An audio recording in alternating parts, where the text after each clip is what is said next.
All right. Well, greetings. We have now made it to episode number 12. This is going to be another fun-filled episode, right? Because it's so fun to go and look back at all of the tragedy that we have gone through, all of the drama, all of the stress and the attack on this great nation, on this country, on this world. Really, when we really think about it, it's an attack on all of us here. So, we're going to go through some of these early days. This was me, and I was writing this in real time at that time. Still have about maybe 150 pages, or sorry, about 140 pages that we've gone through now. So not too much more left. And then we'll see. We'll see. There's a lot of things, a lot of notes, and a lot of other things that we can cover during this series. But I felt it would be very important for me. As I kind of am working my way through another book, and hopefully I'll have that one finished pretty soon, so then I can put more effort into going back into this book and finishing this one, as I feel like I've already got a lot of the book done. The bulk of the book here is pretty much done, everything that you've read. If you've been watching this series, these 12 episodes, this is really what the book is, and it's not anything new. There's no revelations, nothing that is going to shock you maybe, but hopefully it'll bring back some of the memories that you have or have had during those early COVID days, especially as these things get wiped from the memory hole, and we're told to just move on and not focus on how these things happen. Like with September 11th, we were told just move on. Let's not worry about that. When the wars came out and they were all fake, let's not worry about that. All these things, voter fraud, let's not worry about that. They just want us to constantly move on to whatever else they are going to throw at us. So we're not going to do that here in this series. We're going to take a few steps back, take a good look back at some of the early days of the COVID-19, how we got here, and then you can compare that and see where we're at now and how does that affect you. So wearing my Beatles shirt here for help. We need some help, of course. All help comes from God. Glory all be to God. Absolutely. Jesus Christ be with us here as we continue in this series. I really want to appreciate everyone who has taken the time to watch this too, whether you're watching this on YouTube or watching this on Rumble. And maybe in the future we'll have it in some other places too, but definitely appreciate all of you. Thank you and God bless. Let's continue on here. All right, here we go. We are going to look at the apparent murder-suicide. This is an apparent murder-suicide in the suburban community of Ross Township, Pennsylvania. And this involved a research assistant professor at the University of Pittsburgh School of Medicine. Dr. Bing Liu was 37 years old when he was found dead in his Elm Court home on May 2nd. This would obviously be May 2nd of 2020. Liu was shot in the head, neck, and torso. According to University of Pittsburgh School of Medicine, quote, Bing was on the verge of making very significant findings towards understanding the cellular mechanisms that underlie SARS-CoV-2 infection and the cellular basis of the following complications. We will make an effort to complete what he started in an effort to pay homage to his scientific excellence. So he's right on the verge of making very significant findings towards understanding the cellular mechanisms that underlie COVID-19. And then he is involved in an apparent murder-suicide. That same day, the body of Hao Gu was found in a car near Elm Court. Authorities believe Gu killed Dr. Bing Liu and then shot himself in the head while parked in Charlemagne Circle. Authorities also believe Hao Gu and Dr. Bing Liu knew each other, but stated the deaths were not related to Liu's research in COVID-19. So that's from pittsburgh.cbslocal.com. Article, name of the article, Ross Township apparent murder suicide. That's an interesting case. I remember reading about a little bit about that one. Thought it was pretty strange. Obviously the timing of it, and then they say that these two people are not, this had nothing to do with the COVID research or anything like that. It was something else. But it is a really weird story. I never really did follow up on that, but I thought it would be very important to add into this so that maybe we can one day follow up on this story there. That's on page 135 of the PDF. Okay, on March 4th, the High Wire with the Dell Bigtree reported on a new drug linked to Dr. Anthony Fauci, remdesivir, Remdesivir. I'm never going to pronounce that right. Remdesivir. According to the report, Anthony Fauci's NIH-funded study of remdesivir, the new COVID treatment darling approved by the FDA, was, quote, a sham. A sham. That is from the highwire.com breaking.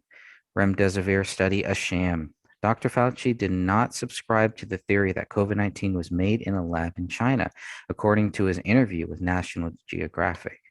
Fauci believed scientific evidence was clear. This could not have been artificially or deliberately manipulated, Fauci stated during the interview. According to Fauci, evidence showed that COVID-19 evolved in nature and then jumped species. I don't think there's a chance that this virus is just going to disappear, Fauci continued. If given the opportunity, it will resurge. And remember, at this time, looks like the numbers are kind of dropping in the COVID cases. The deaths are definitely dropping. The number of cases are dropping, right? That curve is flattened. 2 weeks to flatten the curve and all that done.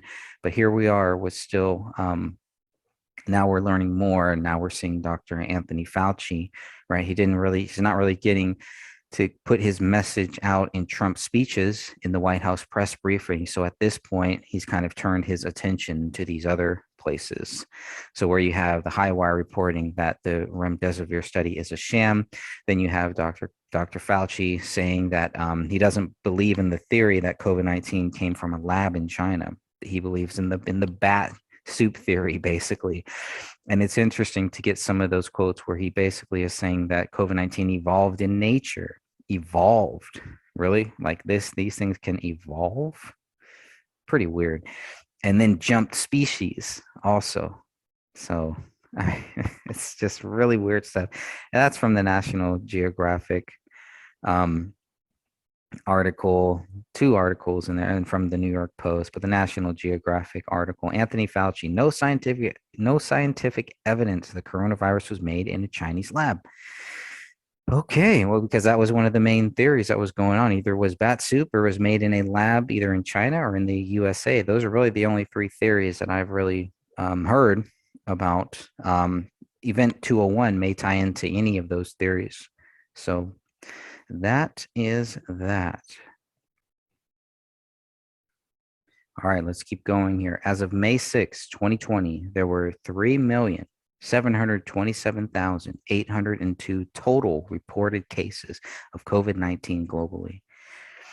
2,227,117 cases were still active, with 2,177,869, that's 98%, patients in mild condition. We're gonna make a little changes there. Hopefully, this will stick. Patients in mild condition, and 49,248. That's 2% people in critical condition. 50,000 people in critical condition, basically, as of May 6, 2020. Globally. Let's see, what else do we have here? 1,500,685 cases were closed. Okay, of those closed cases, 1,242,347, that's 83% of the people were either recovered or were discharged from the hospital. 258,338, 17% of the people reportedly died from COVID-19. Okay. The invisible enemy was working hard to get a photo of President Trump wearing a mask. Eventually, they would get their wish.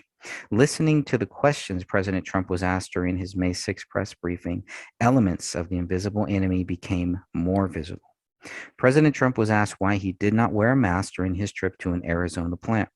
Mr. President, a reporter began, yesterday we went to Arizona and you had said before the trip that you would likely wear a mask at the mask factory. You ended up not wearing one. Well, I actually did have one, President Trump responded. I had a mask on for a period of time. We didn't see you with the mask on, the reporter said. Well, I can't help if you didn't see me, said Trump. I mean, I had a mask on, but I didn't need it. And I asked specifically the head of Honeywell, should I wear a mask? And he said, well, you don't need one in this territory. And as you know, we were far away from the people making the masks. They were making the masks. but I did put a mask on, and it was a Honeywell mask, actually. And I also had a 3M mask, and I had about four other masks, but I did have it on. I don't know if you saw it or not, but I had it on. How long did you have it on, sir? The reporter asked. Not too long. President Trump quickly responded, but I had it on. I had it on backstage, but they said you didn't need it. So if I didn't need it, and by the way, if you notice, nobody else had it on that was in the group. We saw workers wearing them. The workers had them on, Trump agreed. Yeah, the workers were there, yeah, because they're working next to each other, okay? A reporter then asked, Mr. President, what kind of message does it send that you're surrounded by nurses who are not doing social distancing, who are not wearing masks? What kind of a message is that? Oh, I mean, this was so frustrating. I want to continue on here. I'm just so frustrated by some of these things. We'll come back to some of this mask stuff here. Well, I can't help that, Trump reminded the reporter.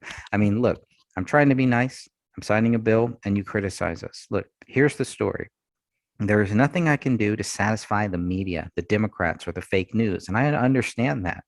We did the greatest job mobilization in history with the ventilators. And I don't think there was a story what a great job we did. Now we're helping Germany and we're helping many other countries, France, Spain, and Italy, by the way, and Nigeria, sending 250 to Nigeria ventilators. And 2 months ago, we didn't have any ventilators for ourselves. The cupboards were bare, right, Deborah? They were bare. People have no idea. There's not a thing I can do to satisfy the fake news, and there's not a thing I can do to satisfy Democrats. I watched this phony Chuck Schumer. Everyone in New York knows he's a total phony. He brought nothing back to New York except salt. You know what salt is? Bad tax policy. He brought salt back. He didn't even fight it. I watched him the other night on a show, and all he could talk about was testing, testing, testing. And yet I showed a chart yesterday where our testing is far superior to anybody else's testing. And then the other thing that is very interesting, because we did so much more testing, we have more cases. If I did little testing, we'd have practically no cases. So the headline was, we have more cases than anyone else. Well, China has more cases than us and other big countries. You know, you're talking about big countries, but they don't want to choose. They don't want to use that. The fact is, we've done better testing, more testing. That's from the White House briefing. The article, if I don't know if it's still out there on the whitehouse.gov website, remarks President Trump signing proclamation honor National Nurses Day. Let's stop there and talk about this for a minute here. So, I mean, so what do you say here, right? The big thing was about, well, what type of message does it send, President, if you're not wearing a mask here when you go and visit this plant? It's like, well, we're not, the messages, they want subliminal messages. This is why you would always see Biden in a mask. You see the Democrats wearing a mask, kneeling, wearing a mask. It was all about the mask, mask, mask. It's just to show submission to something. It is a message they want to send. You can obviously see it's not the message President Trump wanted to send then or wants to send now. You will very rarely ever see President Trump in a mask. It doesn't mean that he wasn't wearing one, but it's not a big public show. If it was necessary, if it was needed, perhaps he would have. Remember, the guy does not drink, he doesn't smoke. I think his eating habits are horrible. Eating fast food, McDonald's, Burger King, things like that is terrible. It's not even real food, by the way. But he should know better about that stuff. But he doesn't drink, doesn't smoke, um, doesn't do anything like that. So I think it's just more for him. It's more of the health thing that I would worry about. With him, I'd worry about what he's eating pretty much. But otherwise than that, he's in pretty good health. Even when he got COVID, it really, didn't seem to put him down that much. It didn't affect him that much. He was right back up, wanting to do the debates, the timing of the COVID, which we'll get into. The timing of it was very, very suspicious, I would say, very odd. And it did seem like all of this was orchestrated. Event 201, this is all orchestrated to get Trump out of office. So when I look at the invisible enemy, what the invisible enemy has done on two different levels, right? Really, we're on one level, we're talking about COVID, the invisible enemy. On another level, we're talking about the devil, the invisible enemy. In between that, we're talking about the New World Order, whatever you want to call it, the deep state, whatever it is, whatever you think that it is, this dark shadow government, right? It's all the same thing. It's evil. This evil that is running things, that is trying to dictate the way, deliver the messages to us. And this mass thing is a big message that really they want to deliver. They wanted to deliver it. They want to keep delivering it to us to remind us to be submissive to what they are saying about the mask, even though we know the masks do not work in the way that some people thought it was. In the beginning, they were saying, do not wear these masks. Then later, they were saying, wear them. People that were wearing them still got COVID, saying you need to get your vaccine, you need to get your shots. People that got the shots still got COVID. So I still think we really don't understand a lot about this, about what COVID is. And instead of it being a tool, a money-making tool, things like that, and instead of looking at the false data when you have the WHO, the World Health Organization, saying, China did everything that they possibly could and they notified us, blah, blah, blah, which we know is not true. And then you have Dr. Anthony Fauci saying this didn't come from any lab or anything like that. We don't know. We really don't know where this came from. But to just, unless they have some factual data that's going to say exactly this is where it come from, this is where it came from, blah, blah, blah, blah. We've seen some documentaries that have already been banned that have kind of gone there, but we haven't really seen from the mainstream view, at least I haven't really, to say, okay, look, COVID started here. This proves it. It's theories. There's theories with the bat soup and everything. There's theories about that, but not a whole lot of proof that I'm really seeing. And of course, because of it's happened in China, this all started in China. It's really hard, even if somebody really did want to dig into it to get to that point. And that should be what the conversation is. How difficult would it be to get into Wuhan, to get into China, to really figure out what really did happen here? How difficult would that be? How difficult has it been? What is the evidence to show either or? So I would start there. I would, look at that. But it's very interesting. The question, I'm always curious, the questions that they ask President Trump and the questions that they ask Joe Biden. Compare them to Biden, to Obama, to Bush. Compare them to any other president in our lifetime since the beginning of time. Maybe look at the way they've treated President Trump. No respect for the presidency. We're supposed to respect the presidency, but the media has no respect for President Trump because his views stray a lot further away from some of these other past presidents, from the Agenda 21 agendas that we've seen. And a lot of what President Trump does and has focused on is outside of that agenda. So they get Biden back in, the agenda goes back. Biden's talking about a new world order again, and here we are. Here we are again, right back in it. Let's continue on now that my little rant is over. But the mask thing really bothers me for so many different reasons. I'm sure you're bothered by it too, but let's not let that get in the way of truth here.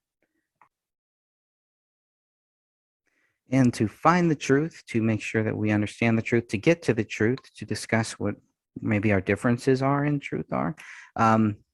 I'm really happy that everyone is here. Everyone is watching this. I really do appreciate that, or listening to this in the podcast version, the What is Truth podcast. Type in What is Truth, Greg Fernandez Jr. It should pop up. I know it's in Spotify. It's not in every podcast platform. But if you enjoy podcasts, if you like what you're watching, if you want the audio version to that, that's always going to be out there too.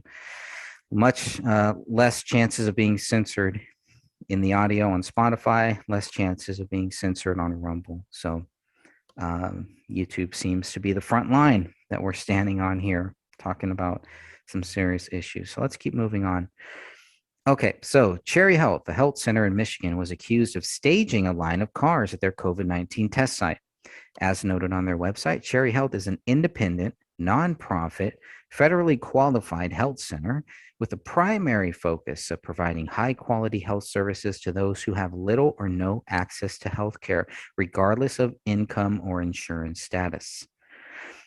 Services provided by Cherry Health include primary care, women's health, pediatrics, dental, vision, behavioral health, mental health, correctional health, 5 school-based health centers, and employee assistance for employers. Cherry Health providers. Cherry Health provides services to all individuals in a sliding payment. Let me read that over.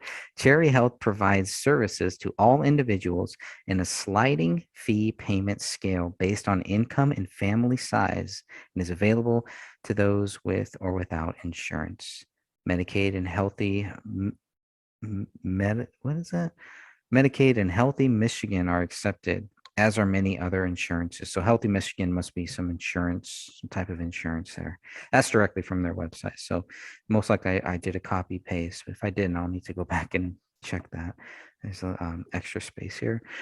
Okay, so we're talking about staging, where they're staging the lines of cars. Remember, we were seeing a lot of that. I saw that firsthand, where you have not the staging of cars, by the way, but what I saw firsthand at some of my local hospitals is we were being told that there was this, there were, the hospitals were overflowing with COVID cases, et cetera, et cetera. We go down to our local hospitals, there's no one there. I don't know about your area. I don't know where you are, but I can only speak for my local area. And there's no one there. There are people set up, tents set up, everything. No cars there.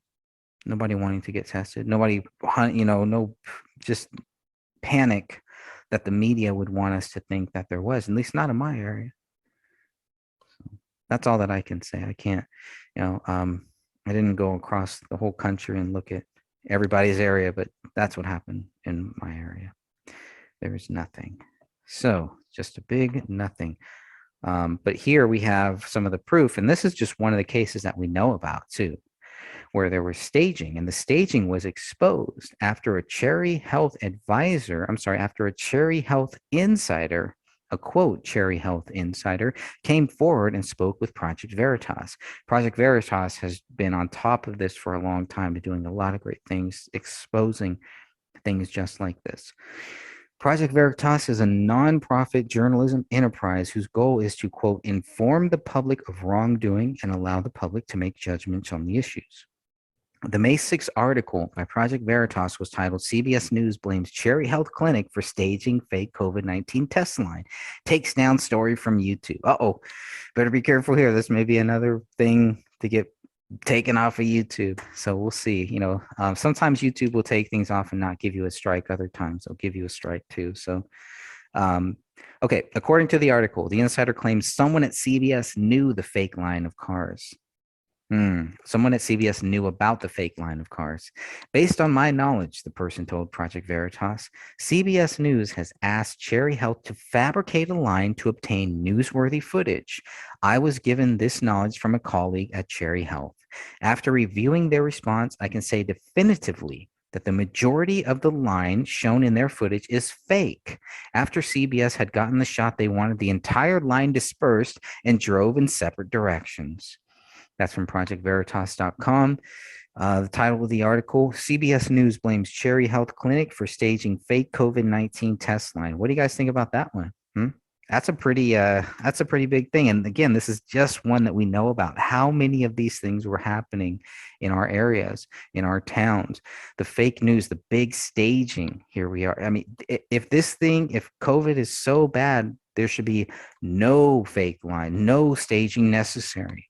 It should just be journalists reporting on all of these things, on these lines. But if they're creating fake test lines, there's something really wrong with that. It's unnecessary. And if COVID really is as bad as they say it is at this time, it's really doing a disservice to the real lines that may be out there, because now people may see this and think that there are no lines, there are no real lines, because here they got caught with a fake line, staging a line. That doesn't necessarily mean that there aren't any real lines out there, that there aren't any real, people aren't really signing up, aren't really standing in line to get their testing done. It does not mean that. I want to say that. So this is why fake news, fake media, this is why you don't do things like this. Don't stage these things. Just whatever it is, whatever the news is, report it. We need to get back to that. Okay, let's go on. On May 5th, CBS News released a statement about the issue. CBS News did not stage anything at the Cherry Health facility. Any suggestion to the contrary is 100% false. These allegations are deeply disturbing. We reached out to Cherry Health to address them immediately. They informed us of the first time that one of their chief officers told at least one staffer to get in the testing line along with real patients. No one from CBS News had any knowledge of this prior to tonight. They also said that their actions did not prevent any real patients from being tested.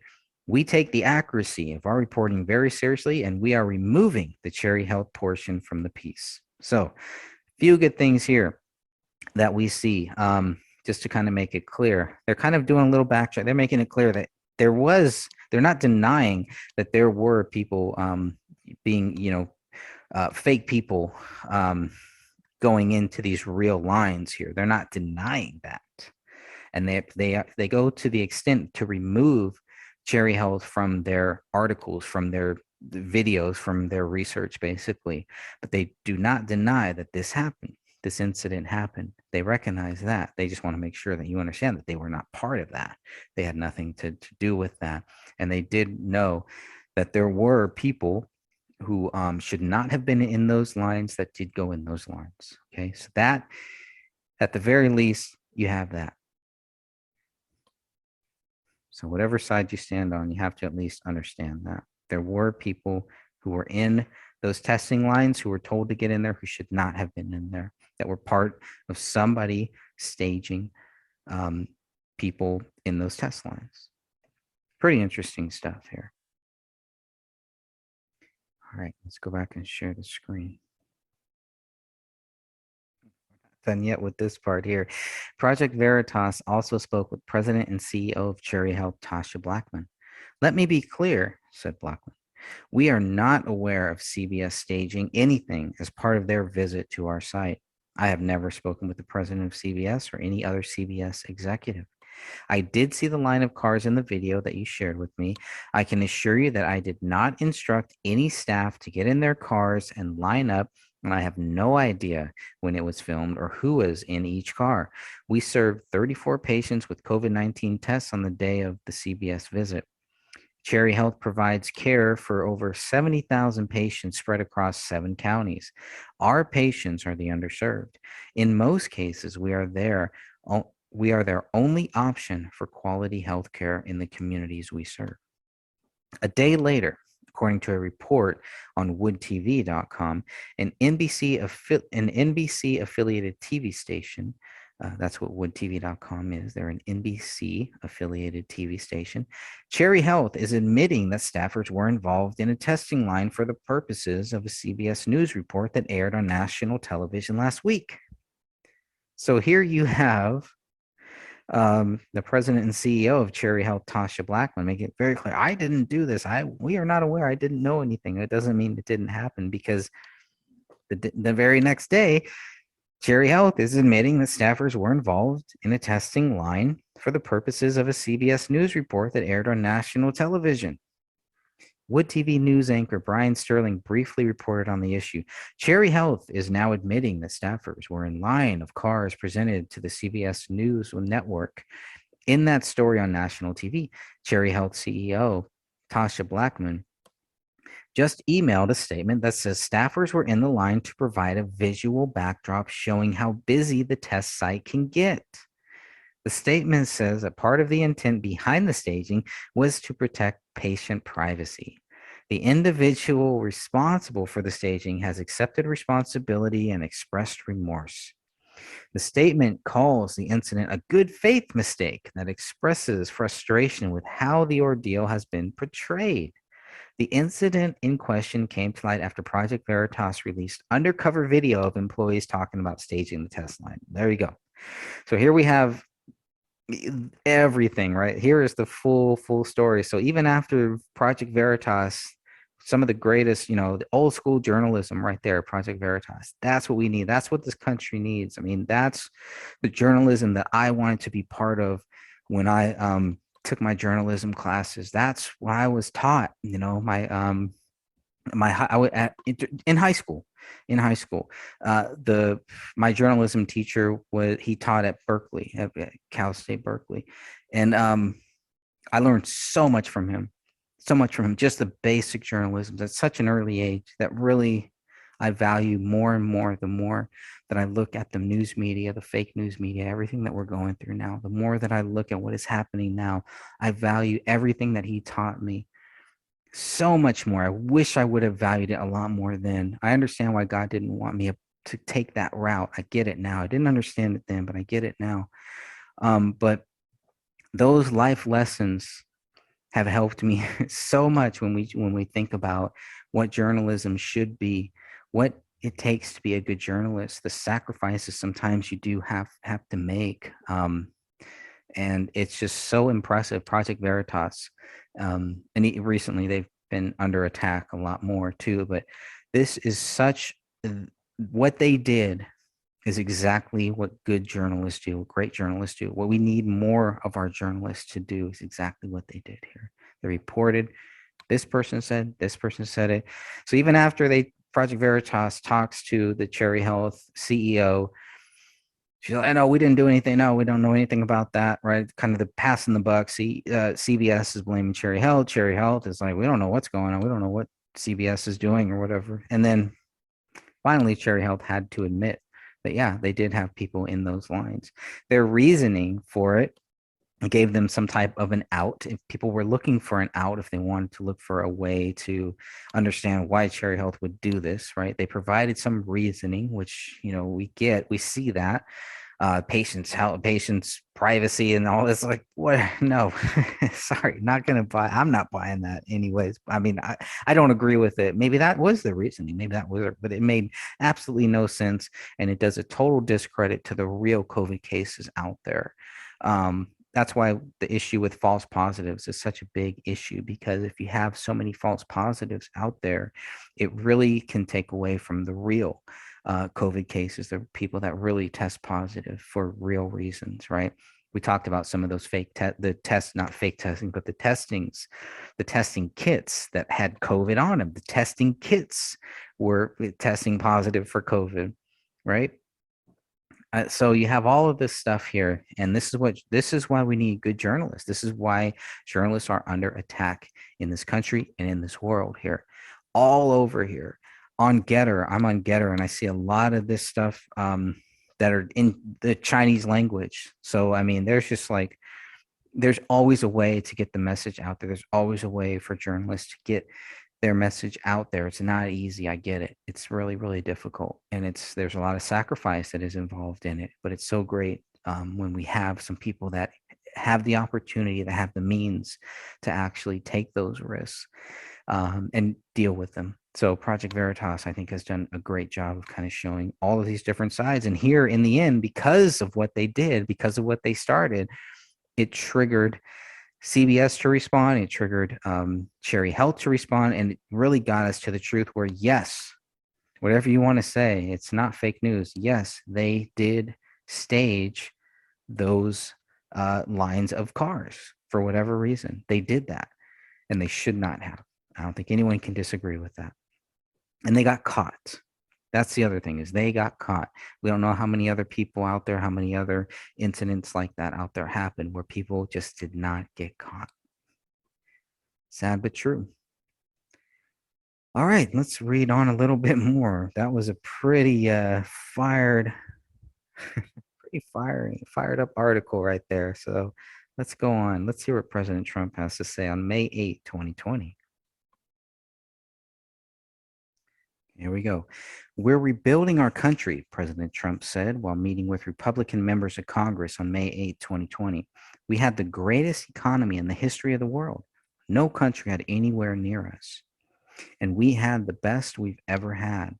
We've had the best ever in the world. China is a very good competitor, but we were doing much better than China. And that's before COVID, before the plague came in. We were doing much, much better than anybody. The best we've ever done. And we had to close it down. It was an artificial closing.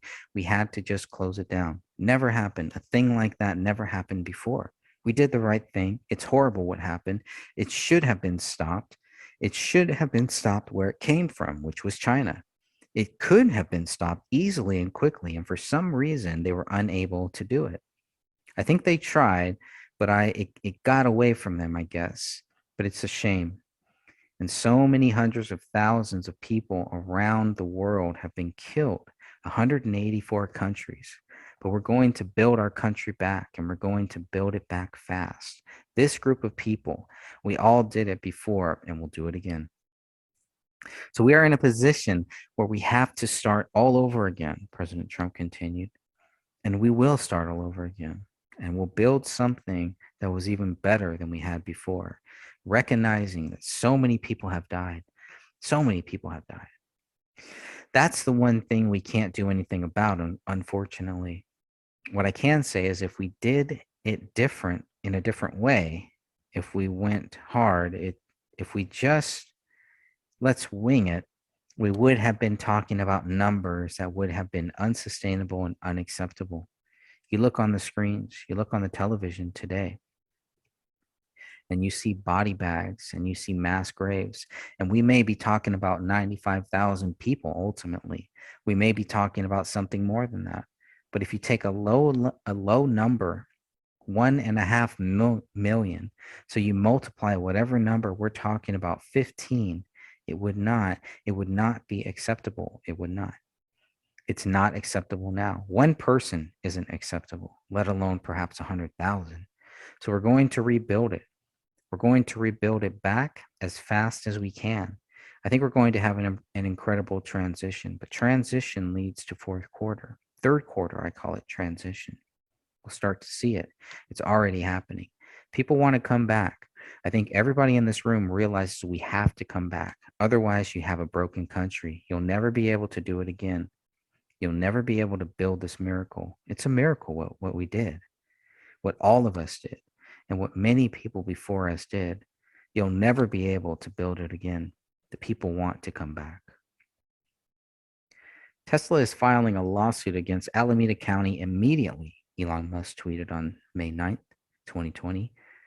The unelected and ignorant interim health officer of Alameda is acting contrary to the governor, the president, our constitutional freedoms, and just plain common sense. Wow. So then that kind of looks like where things kind of start to break down. I'm just doing a lot of boom, boom, boom, back and forth, even some of the dates and everything. So this is pretty much where a lot of the stuff that I'm recording here and looking into gets a little fuzzy. So, about 139 pages, 140 pages. And that looks like it's pretty much ready, pretty much done. But then we get down to page 142. And now we're going to get into some articles, things that I need to kind of break down. So we're going to go through these in our next show and we'll kind of break some of this stuff down. You notice some of the dates are a little bit off, a little bit backwards. You can see some of this stuff was on, May 9th, and all of a sudden we're back to May 4th, things like that. But we will get back into this. And I do want to thank all of you for joining me here for episode number 12, The Invisible Enemy, the early days of coronavirus, COVID-19. And we'll come back next time, episode number 13, and we'll continue on. I guess at this point, we'll just read through what I have through the articles here. And at this point, it looks like I have not, a lot of the stuff is not really formatted into the book form. These articles, quotes have not been put into the book form. So we've kind of reached the end of the book portion of this here. And now we're going to get into some of the articles, to the commentary, and we'll just go through it line by line with whatever I have here, another 30, 40 pages, and just kind of talk about it. And maybe I'll start doing these live, so that way people can actually interact live while we do this. So until next time, God bless you all. Thank you all for joining me here, and I really appreciate it.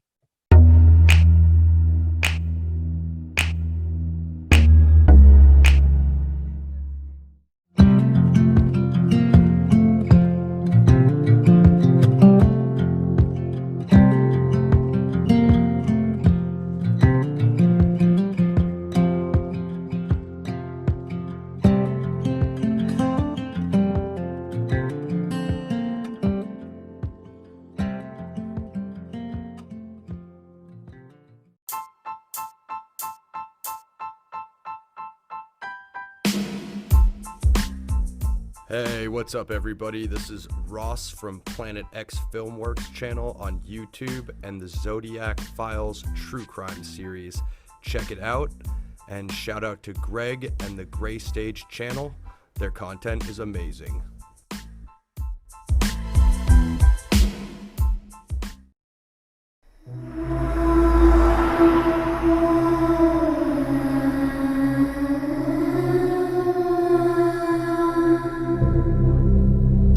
Are you interested in the paranormal? Murder mysteries, cryptocurrency, and thought-provoking interviews?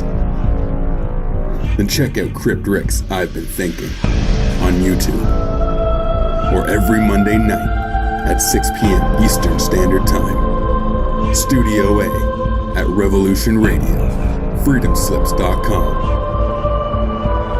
Welcome to the Crypt.